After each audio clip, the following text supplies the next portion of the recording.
প্রিয় নারায়ণগঞ্জবাসী, আপনাদের স্মরণ আছে আমার আরো অনেক আগে বাংলাদেশ জামাতে ইসলামের একজন আমির ছিলেন।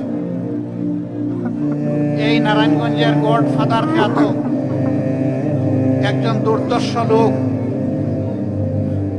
মহাসড়কের পাশে 72 ফুট লম্বা একটা ব্যানার টানিয়ে রেখেছিলেন।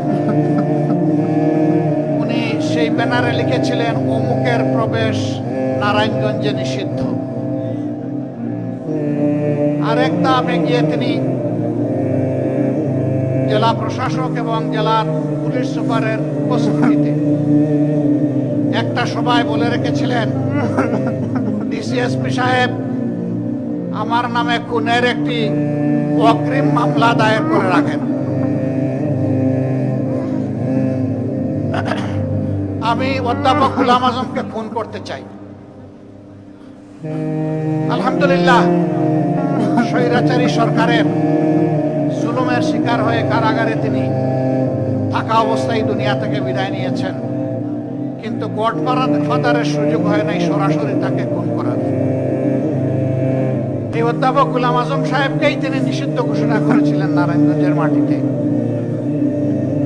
যে ভাই নিষিদ্ধ ঘোষণা করেছিলেন, আজকে তিনি কোথায়? তিনি কি নারায়ণগঞ্জে আছেন? অহংকার ভালো জিনিস নয়। গর্ব অহংকার করতে নাই, দাম্ভিকতা দেখাতে নাই, ক্ষমতার জোরে ছড়ি ঘুরাতে নাই, মানুষকে খুন করতে নাই, সন্ত্রাসকে প্রশ্রয় দিতে নাই, সন্ত্রাসীদেরকে লালন করতে নাই। এই কাজগুলো যারা করেন, দুনিয়ায় তারা তাদের করুণ পরিণতির একটা অংশ ভোগ করেন এবং আখিরাতে আদালতে at the day final judgement Allah তাআলা তাদেরকে শুলে চড়াবেন। সেই শুলটা বাংলাদেশের বিভিন্ন দেশের বিদ্যমান শুলের মতো নয়, সেটা আগুনের মহাকুণ্ড।